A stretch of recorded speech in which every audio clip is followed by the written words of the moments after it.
देखिए, अजमेर विवाद को लेकर आज सिविल कोर्ट में सुनवाई होगी। याचिकाकर्ता विष्णु गुप्ता ने न्यायिक मजिस्ट्रेट के सामने याचिका दायर की है। दायर याचिका में मांग की गई है कि न्यायालय परिसर में अनावश्यक भीड़ को एकत्रित नहीं होने दिया जाए। उन्हें डर है कि उनके साथ अप्रिय घटना हो सकती है। उन्होंने प्रार्थना पत्र में कहा है कि सुनवाई के दौरान केवल संबंधित व्यक्तियों को ही न्यायालय में प्रवेश दिया जाए। आपको हम यह भी बताना चाहेंगे कि पिछले साल 27 नवंबर को याचिका दायर कर रहा था कि अजमेर दरगाह में पहले संकट मोचन शिव मंदिर था। न्यायालय ने याचिका स्वीकार करते हुए अल्पसंख्यक मंत्रालय, दरगाह कमेटी और पुरातत्व सर्वेक्षण विभाग को नोटिस भेजकर पक्ष रखने के लिए कहा था। न्यायालय में भगवान संकट मोचन महादेव विराजमान बनाम दरगाह कमेटी, दरगाह ख्वाजा साहब और अन्य मामले में पक्षकार हैं। पिछली तारीख पेशी 20 दिसंबर 2024 को सुनवाई के दौरान न्यायालय कक्ष में अत्यधिक भीड़ और अव्यवस्था देखी गई थी।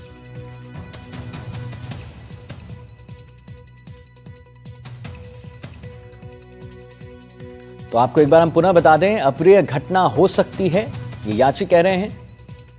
अजमेर दरगाह में शिव मंदिर होने के मामले को लेकर सिविल कोर्ट में सुनवाई है। न्यायालय परिसर में अनावश्यक भीड़ के खिलाफ याचिका दर्ज करवाई गई है। कोर्ट में अनावश्यक भीड़ को एकत्रित नहीं होने दिया जाए, यह याचिकाकर्ता कह रहे हैं। अप्रिय घटना हो सकती है, यह जो है याचिका कह रहे हैं।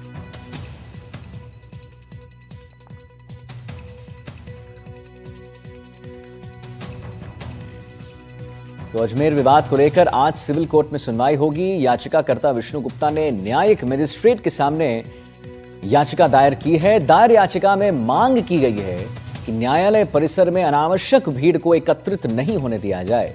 उन्हें डर है कि उनके साथ अप्रिय घटना हो सकती है। उन्होंने प्रार्थना पत्र में कहा है कि सुनवाई के दौरान केवल संबंधित व्यक्तियों को ही न्यायालय में प्रवेश दिया जाए। आपको हम ये भी बता दें कि पिछले साल 27 नवंबर को याचिका दायर की गई थी कि अजमेर दरगाह में पहले संकट मोचन शिव मंदिर था। न्यायालय ने याचिका स्वीकार करते हुए अल्पसंख्यक मंत्रालय, दरगाह कमेटी और पुरातत्व सर्वेक्षण विभाग को नोटिस भेजकर पक्ष रखने के लिए कहा था। न्यायालय में भगवान संकट मोचन महादेव विराजमान बनाम दरगाह कमेटी, दरगाह ख्वाजा साहब और अन्य मामले में पक्षकार हैं। पिछली तारीख पेशी 20 दिसंबर 2024 को सुनवाई के दौरान न्यायालय कक्ष में अत्यधिक भीड़ और अव्यवस्था देखी गई थी। पवन अठारिया हमारे साथ जुड़ गए हैं लाइव इसी खबर पर और जानकारी दे रहे हैं। पवन, एक बात बताइए, पिछली तारीख को जो पेशी हुई थी 20 दिसंबर को, तो सुनवाई के दौरान न्यायालय कक्ष में अत्यधिक भीड़ हो गई थी, अव्यवस्था देखी गई थी। क्या ऐसा ही कोई हम एक मंजर देख सकते हैं आज? जी बिल्कुल, देखिए, जो वादी है हिंदू राष्ट्र सेना के राष्ट्रीय अध्यक्ष विष्णु गुप्ता, उन्होंने कल माननीय जज मनमोहन चंदेल को एक शिकायत पत्र सौंपा है, जिन पर यह आरोप लगाया है कि पिछली 20 दिसंबर को जब सुनवाई हुई थी तो उनके चैम्बर में बहुत ज्यादा जो लोग हैं, अधिवक्ता हैं, जिनका उस केस से कोई संबंध नहीं है सीधे तौर पर, वो भी काफी बड़ी संख्या में वहां पर मौजूद थे। तो ऐसे में उनको काफी परेशानी आ रही थी और वो जो विष्णु गुप्ता का ये भी कहना है कि उनको जब इस दरगाह में संकट मोचन महादेव मंदिर होने का जब उनके द्वारा दावा पेश किया गया है, तब से ही उनको जान से मारने की धमकी भी अलग अलग लोगों के द्वारा मिल रही है। यहाँ तक कि दिल्ली में भी उनको कॉल करके जान से मारने की धमकी दी गई थी। तो ऐसे में उनको जान का खतरा होने की आशंका है।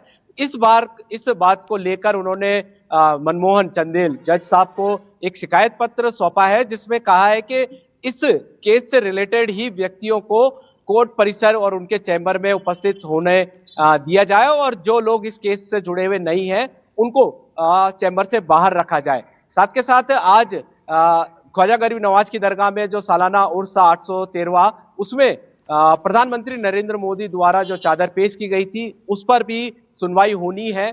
और जो ख्वाजा गरीब नवाज की दरगाह के पक्ष में जो वादी पक्षकार बनना चाहते हैं, करीब 5 से 7 लोग हैं, उनके द्वारा जो पक्षकार बनना चाहते हैं उन्हें पक्षकार बनाया जाए या नहीं बनाया जाए, उस पर आज सुनवाई यहां पर होनी है। इस सुनवाई को ध्यान में रखते हुए जिला प्रशासन, पुलिस प्रशासन तमाम जो है यहाँ पर मुस्तैद है। चप्पे चप्पे पर पुलिसकर्मी, हथियारबंद जवान यहाँ पर मौजूद हैं और मीडिया कर्मियों को यूनिट लेकर अंदर प्रवेश नहीं दिया जा रहा।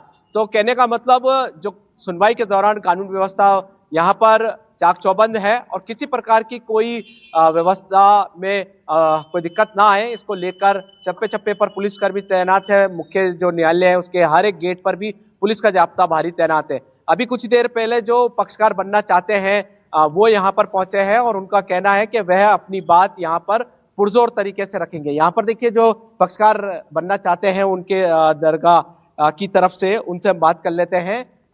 सर, आप कहाँ से आए हैं और आपकी क्या अभी मांग रहने वाली है? देखिए, हम लोग 1 Rule 10 एप्लीकेशन डाले हैं। ये बेबुनियाद पिटिशन जो फाइल करके कोर्ट का अब्यूज प्रोसेस यूज कर रहे हैं, जबकि माननीय सुप्रीम कोर्ट ने वर्शिप प्लेसेस के ऊपर जो है स्टे लगा रखा है। तो इस वक्त पे जो है ये सब जो है पब्लिक मनी है, वेस्ट हो रहा है। इसको रोकने के लिए हम एप्लीकेशन डाले हैं। उस एप्लीकेशन पे जो है विष्णु गुप्ता के और के जो वकील है वो ऑब्जेक्शन डालेंगे आज। उस ऑब्जेक्शन पर कोर्ट सुनवाई करेंगे। तो हमारी मांग है कि ये पिटीशन को डिसमिस किया जाए। क्या नाम आपका? मेरा नाम हुसैन मुइन फारूक है। मैं एडवोकेट इमरान हैं जो 1 Rule 10 एप्लीकेशन डाले, इनके बिहाफ में मैं जो है कोर्ट में वादा कर रहा हूँ। इतनी कितने पक्षकार बनने के लिए 110 में एप्लीकेशन लगाई गई है? सबसे पहला एप्लीकेशन हमारा था, फिर जो है दरगाह की ओर के दूसरे कमेटीज हैं, दूसरे इंटरेस्टेड पार्टीज जो हैं उन्होंने लगाए हैं। तो सारी एप्लीकेशंस के ऊपर सुनवाई होगी और कोर्ट निर्णय लेगा कि किसको रखना है, किसको आगे जो है खारिज करना है। बहुत बहुत शुक्रिया। तो ये है 110 के जो पक्षकार है, एक पार्टी है उनके द्वारा बताई गई है बात, और इन्होंने सभी की मांग है कि दरगाह की तरफ से अपना पक्ष यहाँ पर रखना चाहते हैं। जी चलिए ठीक है पवन, बहुत बहुत धन्यवाद आपका महत्वपूर्ण जानकारी देने के लिए। और